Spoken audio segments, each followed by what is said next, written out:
Rebonjour. Alors voilà, pour calculer le revenu moyen des articles après rabais, je me positionne dans la cellule qui doit recevoir la formule dans laquelle je veux avoir mon résultat. Et là, j'ai deux façons de faire. Je vais te montrer les deux façons.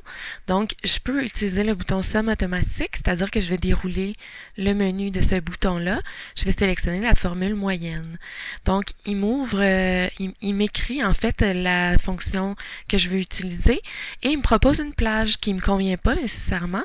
Donc, c'est à moi d'aller sélectionner la plage que je veux sans avoir rien d'autre à faire que de cliquer et glisser sur la plage que je veux utiliser. Dès que j'ai terminé, je lâche mon clic. La plage est sélectionnée maintenant juste à côté de ma fonction moyenne. Il me reste juste à valider en appuyant sur la touche Entrée. Donc, j'ai la moyenne de la plage que j'ai sélectionnée dans la colonne G.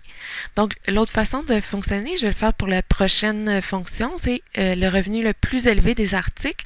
Donc, c'est la fonction max égale max. Je peux l'écrire. Il me propose les deux fonctions qui répondent aux caractères que j'ai insérés. Donc, celle qui m'intéresse est le max MAX.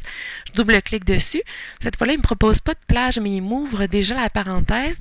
Donc, c'est à moi d'aller sélectionner la plage de cellules dont je veux avoir le revenu le plus élevé. Donc, la plage G9 jusqu'à G19. Je lâche mon clic. Ma plage est bien identifiée ici. Je ferme ma parenthèse et j'appuie sur la touche Entrée pour valider. Donc, je vais faire une des deux méthodes donc, que j'ai réussi à utiliser pour les deux cellules précédentes. Donc, pour calculer le revenu prévu le moins élevé, c'est la fonction min.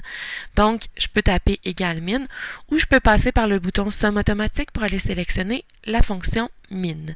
Donc, il me propose les deux cellules qui sont au-dessus. Ça ne correspond pas à mon besoin. Donc, je vais tout simplement aller sélectionner la plage de cellules qui me convient. Je vois que c'est écrit de G9 à G19. Ça me convient. Ma parenthèse est déjà fermée. Donc, j'ai appuyé tout simplement sur la touche Entrée pour valider. Et donc, j'ai le résultat le moins élevé des articles. Voilà.